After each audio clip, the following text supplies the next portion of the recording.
નમસ્કાર મિત્રો, દિવ્ય લક્ષ્ય એકેડમીમાં ફરી એકવાર આપ સૌનું હાર્દિક સ્વાગત છે। આજે આપણે ધોરણ 12માં એકાઉન્ટ પાર્ટ 1માં ચેપ્ટર નંબર 5 ભાગીદારનો પ્રવેશ જેમાં દાખલા નંબર 9નો અભ્યાસ કરવા જઈ રહ્યા છીએ। અહીં દાખલા નંબર 9માં આપણને કહ્યું છે આસ્થા અને આહના એક પેઢીના ભાગીદારો છે। 31/3/2017ના રોજ તેમની પેઢીનું પાકું સરવૈયું નીચે મુજબ હતું। આપણને અહીં નફા નુકસાનનું જૂનું પ્રમાણ એનો કોઈ ઉલ્લેખ કરેલો નથી, તો આપણને ખ્યાલ છે કે ભાગીદારોના નફા નુકસાનના જૂના પ્રમાણનો કોઈ ઉલ્લેખ ના હોય તો ભાગીદારોનું નફો નુકસાન જે છે એ સરખે હિસ્સે વહેંચવામાં આવે છે। હવાલા નંબર 2માં તમને નફા નુકસાનનું નવું પ્રમાણ આપેલું છે 4:3:3। તો અહીં પહેલાં હું ઉલ્લેખ કરું છું નફા નુકસાનનું જૂનું પ્રમાણ, એટલે જૂનું પ્રમાણ એ આપ્યું નથી એટલે 1:1 રહેશે અને નવું પ્રમાણ રહેશે 4:3:3। 4:3:3। આગળ વધીએ દાખલામાં તો સરવૈયા પર નજર કરીએ અને જે ઇઝી એન્ટ્રીઓ છે જે સીધી આપણે મૂકી શકીએ એ ખાતાઓમાં મૂકતા જઈએ। તમે મૂડી દેવા બાજુમાં નજર કરશો તો આસ્થા અને આહનાની મૂડી આપી છે, તો મૂડી ખાતાની જમા બાજુમાં આપણે લખીશું બાકી આગળ લાવ્યા। આસ્થા અને આહનાની મૂડી છે 76,000 અને 48,400। તો અહીં લખીશું બાકી આગળ લાવ્યા 76,000 અને 48,400। સોનુના ખાતામાં આવશે ડેશ। ત્યારબાદ નજર કરીએ તો તમે મિલકત લેણામાં ટોપમાં જોઈ શકો છો પાઘડી આપી છે 8,400। હવે જે જૂની પાઘડી હોય છે જે સરવૈયામાં આપેલી હોય છે એને જૂના ભાગીદારો નફા નુકસાનના જૂના પ્રમાણમાં ઉધાર બાજુમાં મૂડી ખાતાની વહેંચી લેશે। એટલે 8,400 જે આપ્યા છે એ નફા નુકસાનનું જૂનું પ્રમાણ તમે જોઈ શકો છો 1:1 છે, એટલે મૂડી ખાતાની ઉધાર બાજુમાં જે જૂની પાઘડી આપણને આપેલી છે 8,400 એ સરખે હિસ્સે મેળવી લેશે। એટલે આપણે પાઘડીને માંડી વાળીએ જૂની પાઘડીને, તો અહીંયા લખીશું પાઘડી ખાતે 8,400 છે એટલે આપણે એના અડધા કરીએ તો કેટલા થઈ જાય 4,200। 4,200 સોનુના ખાતામાં આવશે ડેશ। જૂની પાઘડી જૂના ભાગીદારોએ મેળવી। ત્યારબાદ તમે નજર કરી શકો છો આમાં આપણને આપ્યું છે રોકડ ખાતું, બરાબર। રોકડ ખાતું આપણે અહીં બનાવ્યું છે અને રોકડ આપી છે 16,000, એટલે બાકી આગળ લાવ્યા રોકડ ખાતાની ઉધાર બાજુમાં બાકી આગળ લાવ્યા 16,000 રૂપિયા આપણે લખી દઈએ। ત્યારબાદ એના નીચે નજર કરો તો જાહેરાત ઝુંબેશ ખર્ચ અને નફા નુકસાન ખાતું આપેલું છે। જાહેરાત ઝુંબેશ ખર્ચ અને નફા નુકસાન ખાતું બંને મૂડી ખાતાની ઉધાર બાજુમાં જૂના ભાગીદારો નફા નુકસાનના જૂના પ્રમાણમાં વહેંચી લેશે। એટલે અહીં મૂડી ખાતાની ઉધાર બાજુમાં એન્ટ્રી આપીએ જાહેરાત ઝુંબેશ ખર્ચ ખાતે। જાહેરાત ઝુંબેશ ખર્ચ ખાતે 3200 છે સરખા પ્રમાણમાં મેળવે એટલે અહીં આવશે 1600। સોનુના ખાતામાં આવશે ડેશ। નવા ભાગીદારને કંઈ મળે નહીં। નફા નુકસાન ખાતું છે 4,000, તો એને પણ વહેંચી દઈએ નફા નુકસાન ખાતે 4,000 છે એટલે અહીંયા આવશે 2,000।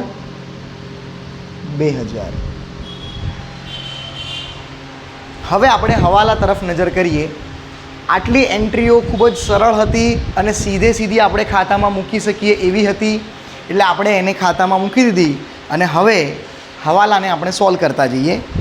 તારીખ 1/4/2017થી તેઓએ સોનુને નવા ભાગીદાર તરીકે દાખલ કરી। પ્રવેશની શરતો નીચે મુજબ હતી।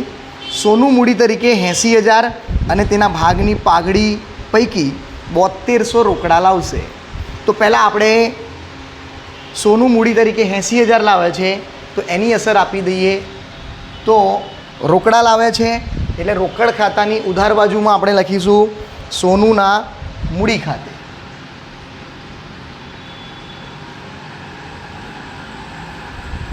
સોનુના મૂડી ખાતે 80,000 રૂપિયા. અને મૂડી લાવી છે એટલે મૂડી ખાતાની જમા બાજુમાં આપણે લખીશું રોકડ ખાતે. રકમ આવશે સોનુના ખાતામાં, અહીં લખીશું રોકડ ખાતે. અને રકમ લખીશું સોનુના ખાતામાં 80,000. ત્યારબાદ સોનું તેના ભાગની પાઘડી પૈકી 7200 રોકડા લાવશે. એટલે આપણે સર્વપ્રથમ એની અસર આપી દઈએ રોકડ ખાતાની ઉધાર બાજુમાં પાઘડી પ્રીમિયમ ખાતે. પાઘડી પ્રીમિયમ ખાતે 7200. હવે આ જે 7200 છે, નવો ભાગીદાર પ્રવેશ વખતે જે પણ પાઘડીની રકમ એને લાવવાની થાય એ પાઘડીની રકમ જે લઈને આવે છે એ જૂના ભાગીદારો ત્યાગના પ્રમાણમાં મેળવે. તો અહીં આપણે ત્યાગનું પ્રમાણ શોધવાનું થાય. તમે પુનર્ગઠનમાં ત્યાગનું પ્રમાણ શોધતા શીખી ગયા છો. ત્યાગ બરાબર જૂનો ભાગ માઇનસ નવો ભાગ. તો આપણે અહીં જૂનું પ્રમાણ નવું પ્રમાણ લખેલું છે, તો એના આધારે ત્યાગ મેળવી લઈએ. આસ્થાનો ત્યાગ જૂનો ભાગ માઇનસ નવો ભાગ. આસ્થા જે છે એનો જૂનો ભાગ કેટલો થશે? 1/2. અહીં 1/2 અનુકૂળ પ્રમાણ 2 એ છેદમાં આવી જશે, તો 1/2 એ આસ્થાનો જૂનો ભાગ માઇનસ નવો ભાગ કેટલો થશે? તો 4 છે ઉપર અને કુલ પ્રમાણ 4 ને 3 7 ને 3 10. બરાબર, 3 ને 3 6 ને 4 10 કરીએ તો પણ ઠીક છે. તો 4/10 એ નવો ભાગ થશે આસ્થાનો અને જૂનો ભાગ 1/2. હવે આપણે એને સોલ્વ કરીએ તો આ 10 દુ 20 થઈ જશે. 10 એકા 10 માઇનસ 4 દુ 8 એટલે આપણને મળે છે 2/20. આ થઈ ગયો આસ્થાનો ત્યાગ. એ રીતે આહનાનો ત્યાગ મેળવી લઈએ.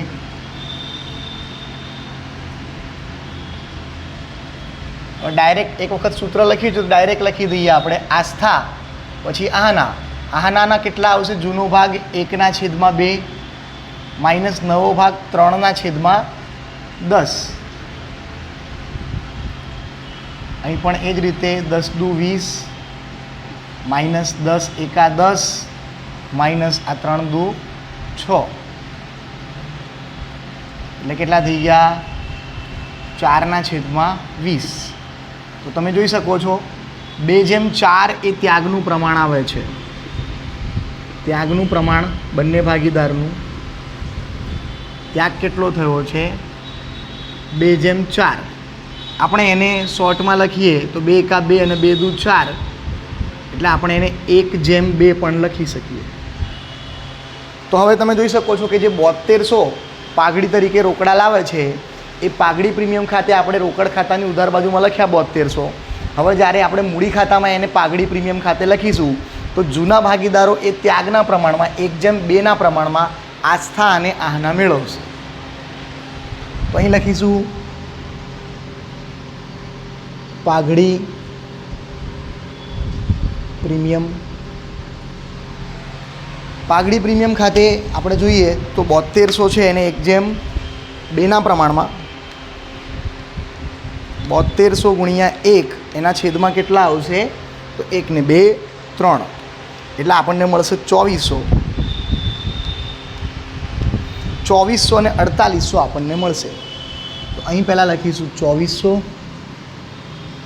અને અહીં લખીશું 4800. આસ્થાને 2400 મળ્યા અને આહનાને 4800. નવો ભાગીદાર પ્રવેશ વખતે પાઘડીની જે પણ રકમ લઈને આવે છે તો પહેલાં આપણે એન્ટ્રી કરીશું રોકડ કે બેંક ખાતું જે પણ આપ્યું હોય એની ઉધાર બાજુમાં પાઘડી પ્રીમિયમ ખાતે જે રોકડી રકમ લઈને આવ્યો છે અને બીજી અસર મૂડી ખાતાની જમા બાજુમાં પાઘડી પ્રીમિયમ, બરાબર, જે જૂના ભાગીદારો છે એ ત્યાગના પ્રમાણમાં મેળવશે. ત્યાગનું પ્રમાણ આપણે 1:2 મેળવ્યું, તો 7200ને આપણે 1:2ના પ્રમાણમાં વહેંચ્યા તો 2400 ને 4800 મળ્યા. ચાલો દાખલામાં આગળ વધીએ આપણે. હવે નફા નુકસાનના નવા પ્રમાણ. બીજો હવાલો છે 4:3:3 લખી નાખ્યું છે આપણે. ત્રીજો હવાલો છે પાઘડીનું મૂલ્યાંકન 40,000 કરવામાં આવ્યું.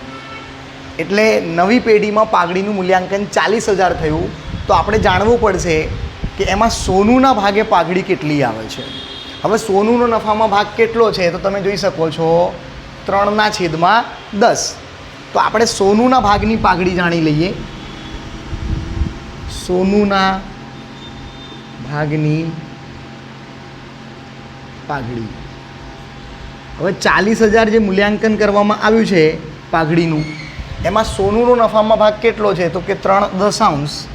તો 3/10 કરીએ આપણે તો અહીં જોઈ શકો છો કે સોનુના પાઘડીના કેટલા થાય છે 4,000 × 3 એટલે 12,000 રૂપિયા સોનુના ભાગની પાઘડી થાય છે. એટલે સોનુએ પાઘડી પેટે 12,000 રૂપિયા લાવવાના થાય. તમે જોઈ શકો છો કે એ 7200 જ લાવી છે.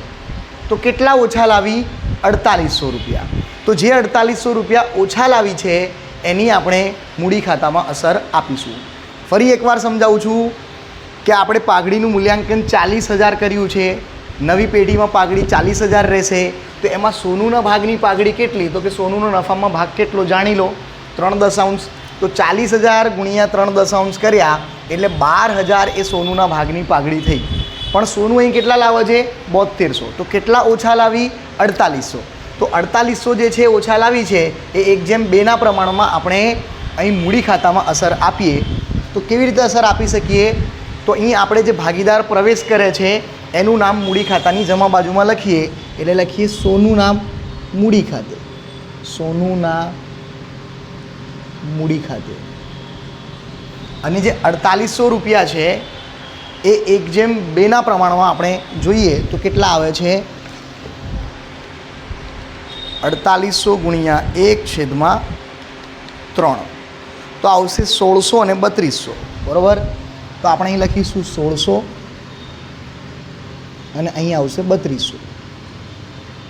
અહીં ડેશ થઈ ગયું. હવે તમે જુઓ પાઘડી પ્રીમિયમ અને આજે 4800 ઓછા લાવી આ બંનેનો સરવાળો કરશો ને 2400 + 1600 4800 + 3200 તો પૂરેપૂરા 12,000 થઈ જશે. અને જેટલા ઓછા લાવી છે એ એની મૂડી પર અસર થશે. અહીં 80,000 જે એની મૂડી છે તો પાઘડીના 4800 ઓછા લાવી છે તો એ 4800 જ્યારે તમે ખાતું બંધ કરશો તો એની આપણે ક્રોસ અસર અહીંયા આપીએ. અહીંયા લખવાનું આસ્થાના મૂડી ખાતે. આસ્થાના મૂડી ખાતે. ત્યારબાદ આવશે આહનાના મૂડી ખાતે.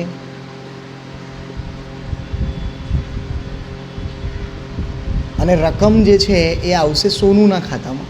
આસ્થાના મૂડી ખાતે કેટલા આવ્યા તો કે 1600 રૂપિયા. આહનાના મૂડી ખાતે કેટલા લખીશું અહીં 3200 રૂપિયા.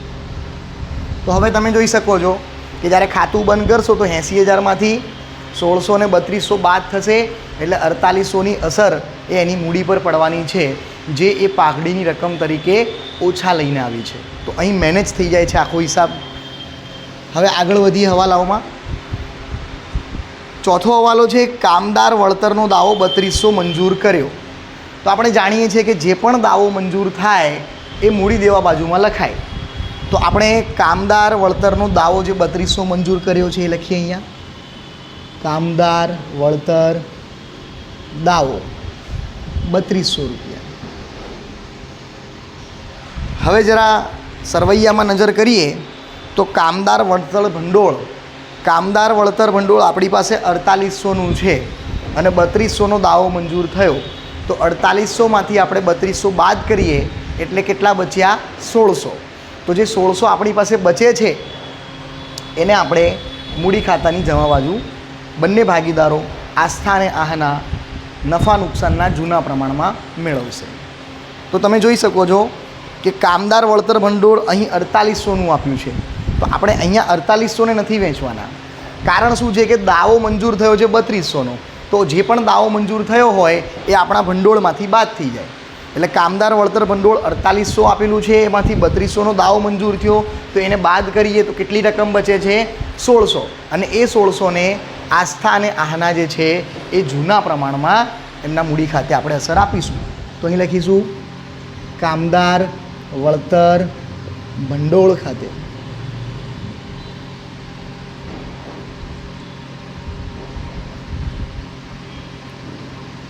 $4800 માઇનસ 3200 કર્યા તો 1600 બચ્યા. એ 1600ને સરખા પ્રમાણમાં વહેંચીએ તો 800 બંને ભાગીદારને આપણે આપી દીધી અસર. હવે ત્યારબાદ છે રોકાણો 19200માં આહાના લઈ જશે. આપણી પાસે રોકાણો પર નજર કરીએ પાકા સરવૈયામાં તો મિલકત લેણા બાજુ રોકાણો આપેલા છે 20000ના, અને આ રોકાણોને કોણ લઈ જઈ રહ્યું છે? આહના 19200માં. એટલે 800 રૂપિયાની અહીં ઘટ પડી, 800 ઘટ્યા, 800નું નુકસાન થયું એવું પણ કહી શકીએ આપણે. તો એ જે 800 છે એ આપણે ક્યાં મેનેજ કરીશું? તો તમે કામદાર વળતર ભંડોળના નીચે જો રોકાણ વધઘટ ભંડોળ આપેલું છે 1600 રૂપિયા. તો જે 800 રૂપિયા આપણી પાસે ઘટ્યા એને આપણે રોકાણ વધઘટ ભંડોળ 1600નું છે એમાંથી બાદ કરી દઈએ. તો 1600 માઇનસ 800 કરશો તો રોકાણ વધઘટ ભંડોળની અસર અહીં કેટલાની આવશે? 800ને આપણે સરખા પ્રમાણમાં વેચીએ તો 400 આવશે. ફરી એકવાર સમજાવું છું કે જે 20000ના રોકાણો મિલકત લેણા બાજુ છે એ આહાના લઈ જાય છે 19200માં. તો જે લઈ ગઈ તો આપણે મૂડી ખાતાની ઉધાર બાજુમાં આપણે અસર આપીએ રોકાણો ખાતે. મૂડી ખાતાની ઉધાર બાજુમાં લખ્યું છે રોકાણો ખાતે. 19200માં આહાના લઈ જાય છે એટલે અહીંયા લખીશું 19200. હવે રોકાણો હતા એકચ્યુઅલ 20000ના, આ લઈ ગઈ છે 19200માં, એટલે 800 રૂપિયાનું પેઢીને નુકસાન ગયું. 800 રૂપિયા રોકાણોની કિંમત ઓછી થઈ. તો આપણે જે 800 રૂપિયા રોકાણ વધઘટ ભંડોળ એમાંથી બાદ કરી દેવાનું. રોકાણ વધઘટ ભંડોળ અહીં 1600 રૂપિયાનું આપ્યું છે, એમાંથી 800 બાદ કરીએ તો કેટલા બચશે? 800. તો હવે એ 800 જે બચ્યા એને આપણે મૂડી ખાતાની જમા બાજુ સરખા પ્રમાણમાં વહેંચી દઈએ. તો અહીં લખીશું રોકાણ વધઘટ ભંડોળ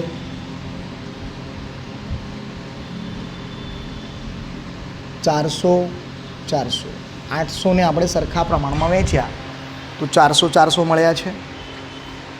ત્યારબાદ છે રોકાણો પર મળવાનું બાકી વ્યાજ 2400 નોંધેલ નથી. તો રોકાણો પર મળવા બાકી વ્યાજ ક્યાં આવે? પુનઃમૂલ્યાંકન ખાતાની જમા બાજુમાં મળવા બાકી રોકાણોનું વ્યાજ. મળવા બાકી રોકાણોનું વ્યાજ કેટલું છે? 2400.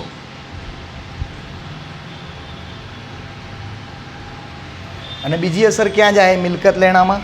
નીચે લખીએ આપણે મળવા બાકી રોકાણોનું વ્યાજ. મળવા બાકી રોકાણોનું વ્યાજ 2400. ત્યારબાદ છે લેણદારોએ લખેલી દેવી હુંડી 2000 સ્વીકારેલ જે ચોપડે નોંધેલ નથી. હવે લેણદારોએ લખેલી દેવી હુંડી આપણે સ્વીકારી, દેવી હુંડી સ્વીકારી છે તો સ્વાભાવિક છે કે દેવી હુંડીમાં વધારો થશે, અને લેણદારોએ લખેલી છે એટલે લેણદારો જે છે એમાં ઘટાડો થઈ જશે. તો તમે જોઈ શકો છો સરવૈયામાં નજર કરીએ તો લેણદારો 12000ના આપ્યા છે અને દેવી હુંડી 6000ની છે. લેણદારોએ લખેલી દેવી હુંડી આપણે સ્વીકારી છે 2000ની. તો શું કરીશું? લેણદારોમાંથી પહેલાં તો બાદ કરી દો, કારણ કે એટલા લેણદાર ઘટી ગયા. લેણદારો અહીં આપેલા છે લેણદારો 12000ના, માઇનસ ઘટાડો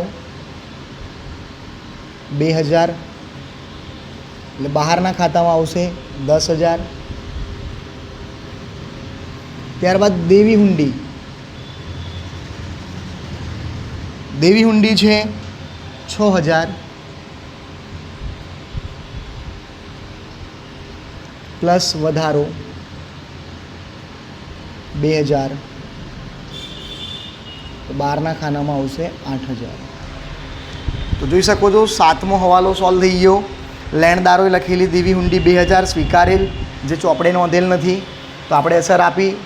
લેણદારો જે છે એમાં 2000નો ઘટાડો અને દેવી હુંડીમાં 2000નો વધારો થઈ જશે. આગળ વધીએ. જમીન મકાનની ચોપડે કિંમત તેની બજાર કિંમત કરતાં 20% ઓછી છે. તો જો જમીન મકાન જે છે આપણી પાસે છે 40,000. હવે જમીન મકાનની ચોપડે કિંમત જે 40,000 છે એ ચોપડે કિંમત છે, બજાર કિંમત કરતાં 20% ઓછી છે. એટલે જે 40,000 છે એ 80% કિંમત આપણા ચોપડે નોંધેલી છે, બજાર કિંમત કરતાં 20% ઓછી છે. તો 100% કિંમત કેટલી આપણે જાણવું પડે. તો એ રીતે ગણતરી કરીએ તો જમીન મકાન જે છે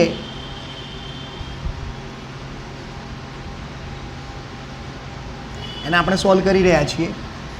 આપણા ચોપડે કિંમત કેટલી છે? 80% કિંમત કહેવાય 40,000. તો 100% કિંમત કેટલી? તો 40,000 ગુણ્યા 100/80 કરીએ આપણે, શૂન્ય શૂન્ય કટ થઈ જાય. હવે 8 પંચા 40, એટલે 5,000 ગુણ્યા 10 કરો તો 50,000.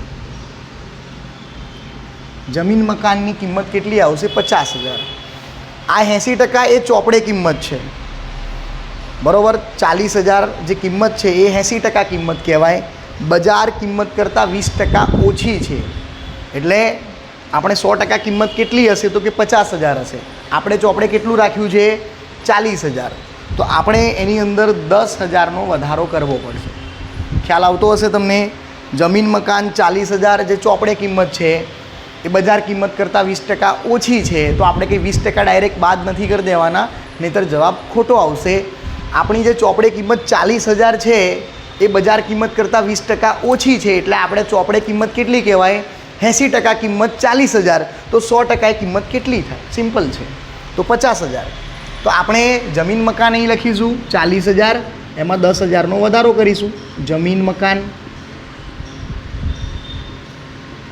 40,000 પ્લસ વધારો 10,000, બહારના ખાનામાં લખીશું 50,000. અને જમીન મકાનની કિંમત વધે તો પુનઃ મૂલ્યાંકન ખાતાની જમા બાજુ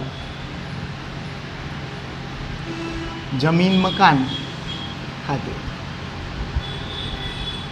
મિલકતોની કિંમતમાં જ્યારે પણ વધારો થાય તો પુનઃ મૂલ્યાંકન જમા, મિલકતોની કિંમત ઘટે તો પુનઃ મૂલ્યાંકન ઉધાર. અહીં મિલકતની કિંમતમાં વધારો થયો છે એટલે પુનઃ મૂલ્યાંકન જમા. જમીન મકાન ખાતે 10,000.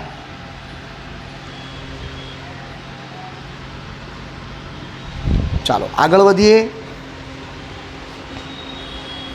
9મો હવાલો છે ચૂકવેલ વીમા પ્રીમિયમમાં 4800 આવતા વર્ષના છે. આવતા વર્ષના છે એનો અર્થ શું થાય? અગાઉથી ચૂકવેલા છે. તો અગાઉથી ચૂકવેલ વીમા પ્રીમિયમ પુનઃ મૂલ્યાંકન ખાતાની જમા બાજુ. અગાઉથી ચૂકવેલ વીમા પ્રીમિયમ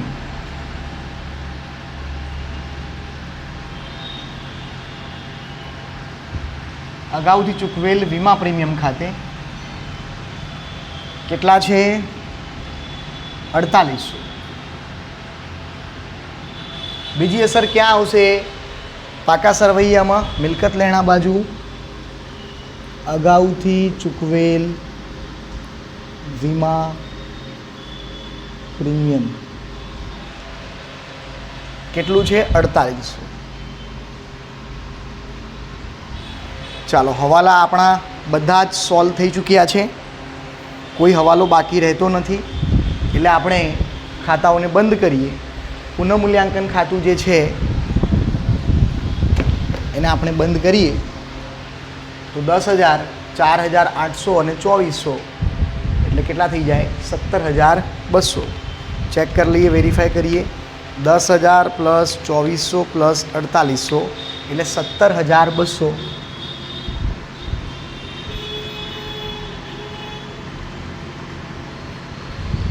17,200.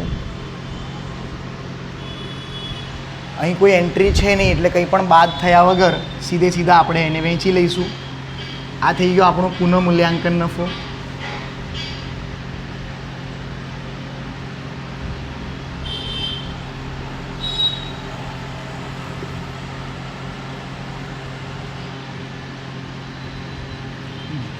જૂના પ્રમાણમાં એટલે સરખે હિસ્સે વહેંચાશે 1:1. આસ્થા અને આહના 17,200 અહીં લખીશું. સરખે હિસ્સે વહેંચીએ એટલે 8,600 આસ્થાના મૂડી ખાતે અને 8,600 આહનાના મૂડી ખાતે. તો અહીં આપણે લખીશું પુનઃમૂલ્યાંકન નફો.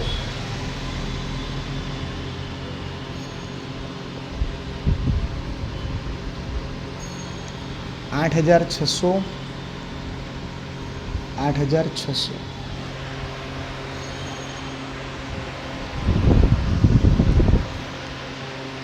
હવે આપણે કોઈ એન્ટ્રી બાકી નથી એટલે મૂડી ખાતાને પણ બંધ કરી દઈએ. તો 76,000 છે. 76,000 plus 2,400 plus 1,600 plus 800 plus 400 plus 8,600 89,800. અહીં લખીશું આપણે 89,800. અહીં પણ લખીએ 89,800.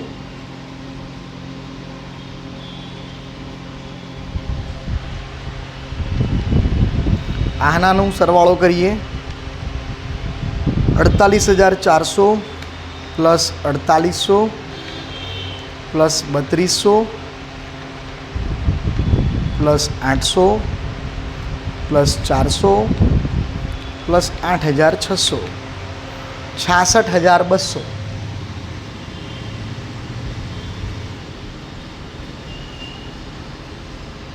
અને અહીં આવશે 80,000.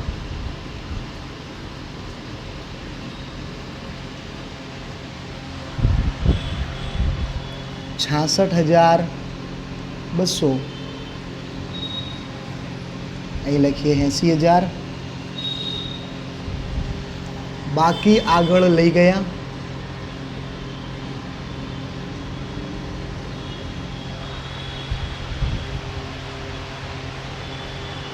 $89,800 માઇનસ 4,200 માઇનસ 1,600 માઇનસ 2,000 એટલે 82,000 અહીં આવશે.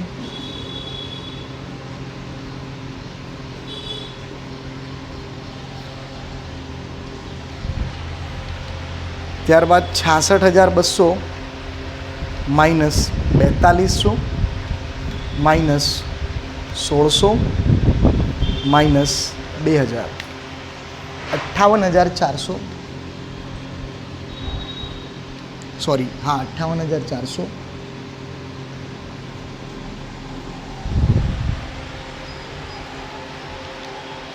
ફરી ચેક કરી લઈએ. 66,200 માઇનસ 4,200 માઇનસ 1,600 માઇનસ 2,000 58,400. હવે 80,000 માઇનસ 1,600 માઇનસ 3,200 એટલે 75,200.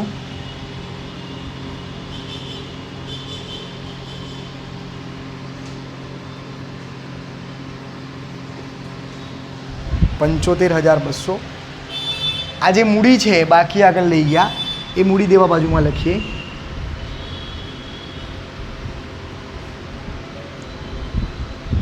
આસ્થા, આહના અને સોનું. આસ્થાની મૂડી છે 82,000. આહનાની મૂડી છે 58,400 અને સોનુની મૂડી છે 75,200. સરવાળો કરીએ. 58,400 અને 82,000 2,15,600 2,15,600. રોકડ ખાતું બંધ કરીએ. 16,000 પ્લસ 80,000 પ્લસ 72,000 એટલે 1,03,200 1,03,200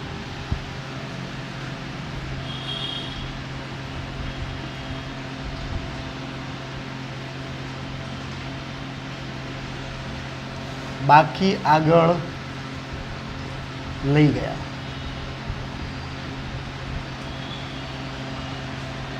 $1,03,200.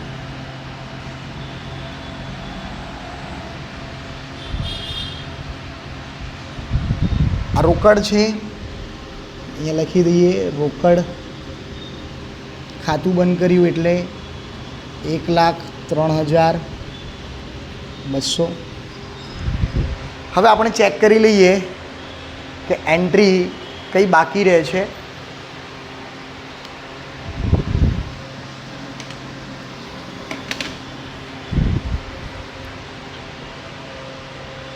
કોઈ પણ એક બાજુથી ચાલુ કરીએ તો એ પ્રમાણે જ જવાનું છે. આપણે મૂડી દેવા બાજુમાં જોઈએ તો આસ્થા આહનાની મૂડી લખી નાખી છે. કામદાર વળતર ભંડોળ આવી ગયું, રોકાણ વધઘટ આવી ગયું, પ્રોવિડન્ટ ફંડ 6,400. તો આપણે લખીશું પ્રોવિડન્ટ ફંડ કેટલું છે 6,400. ત્યારબાદ ઘાલખાદ અનામત આપેલું છે 8,000. અહીં 8,000 મૂડી દેવા બાજુમાં મૂકીએ અથવા તો આપણે દેવાદારોમાંથી બાદ કરી શકીએ. બંને ઓપ્શન છે આપણી પાસે. તો આપણે અહીં મૂકીએ છીએ મૂડી દેવા બાજુમાં ઘાલખાદ અનામત. એ આપેલું છે આપણને 8,000નું.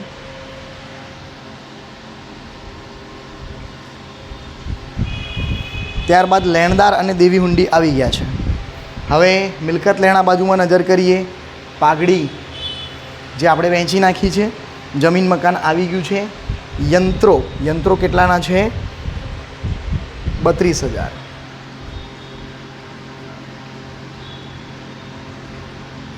સીધા બહારના ખાનામાં આવશે યંત્રો 32,000.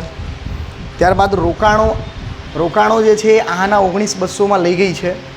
બરાબર, એ આપણે લગભગ બાદ કરવાના બાકી રહી ગયા હશે. જોઈ લઈએ ફરી એકવાર. ટોટલ 66,200 માઇનસ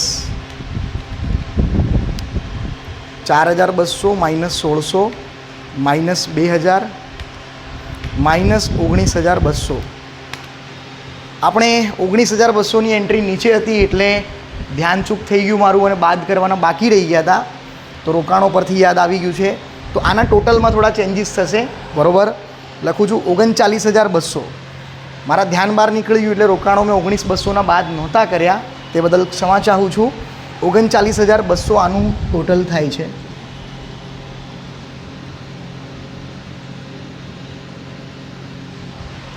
રોકાણો આના લઈ ગઈ છે 19,200ના, એટલે એના મૂડી ખાતાની ઉધાર બાજુમાં આપણે અસર આપી હતી પણ ધ્યાન બહાર નીકળી ગયું. ટોટલ કરતી વખતે ધ્યાન રાખજો. 39,200 અહીં પણ સુધરશે, આનામાં પણ.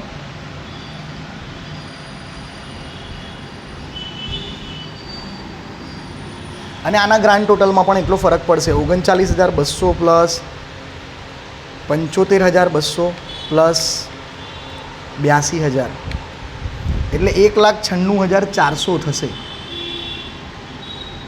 1,96,400. આપણાથી કોઈ ભૂલ થઈ હોય અને એ ભૂલ આપણને ખ્યાલ આવે અને સુધરી જાય સમયસર તો ખૂબ સારી બાબત છે. રોકાણો પર નજર પડતા મને ખ્યાલ આવ્યો કે 19,200 આપણે બાદ કરવાના રહી ગયા હતા, જે આપણે કરી નાખ્યા છે. એટલે હવે કોઈ જવાબમાં વાંધો નહીં આવે. આગળ નજર કરીએ. આપણે મિલકત લેણાની એન્ટ્રીઓ જોઈ રહ્યા હતા. તો રોકાણો 19,200માં લઈ જાય છે અને આપણે રોકાણ વધઘટ ભંડોળથી મેનેજ કર્યું એટલે રોકાણોની અસર મિલકત લેણા બાજુમાં આવશે નહીં. અહીં મિલકત લેણા બાજુમાં જે 20,000ના રોકાણ આપ્યા છે એ લખવાના થતા નથી, કારણ કે 19,200માં આના લઈ જાય છે. રાઈટ, આગળ વધીએ. દેવાદારો છે 25,200. અહીં લખીશું દેવાદારો.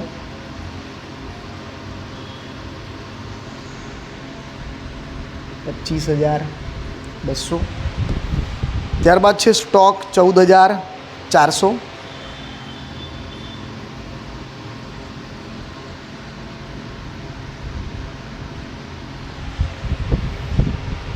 રોકડ આપણે લખી નાખ્યું છે, જાહેરાત ઝુંબેશ ખર્ચ અને નફા નુકસાન ખાતું આપણે ત્યાં વહેંચી નાખ્યું છે. એટલે હવે લગભગ કોઈ એન્ટ્રી બાકી રહેતી નથી, તમામ એન્ટ્રીઓ આમાં આવી ગઈ છે. એટલે આપણે હવે પાકા સરવૈયાને પણ બંધ કરીએ. તો સરવાળો કરીએ 1,96,400 પ્લસ 8,000 પ્લસ 6,400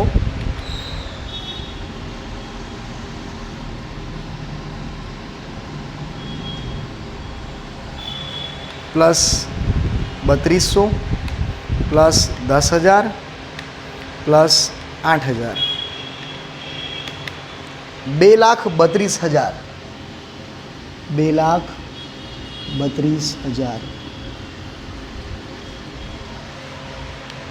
મૂડી દેવા બાજુમાં પણ ચેક કરી લઈએ. 50,000 32,000 25,200 14,400 2400 4800 અને 1,03,200. અહીં પણ 2,32,000 મેચ થઈ ગયું છે. 2,32,000 તમે જોઈ શકો છો. પાકું સરવૈયું બંને બાજુમાં આપણું મેચ થઈ જાય છે. 2,32,000 એટલે આપણો મેળવેલો જવાબ સાચો છે. આઈ હોપ કે દાખલામાં ખ્યાલ આવ્યો હશે અને આવા દાખલાઓ પૂછાવાની શક્યતાઓ વધારે છે, કારણ કે 9મા દાખલા 10મા દાખલાઓમાં હવાલાઓ વધારે પ્રમાણમાં આપેલા છે અન્ય દાખલાઓની તુલનામાં. તો 9મા 10મા દાખલાની ખાસ પ્રેક્ટિસ કરજો, જેથી પૂછાવાના ચાન્સ વધારે છે અને તમે સારા ગુણ પ્રાપ્ત કરી શકો. ખૂબ જ ધ્યાનથી આ દાખલાઓ ગણવાના છે અને પૂરેપૂરા માર્ક પ્રાપ્ત કરો એવી આશા સાથે થેન્ક યુ વેરી મચ.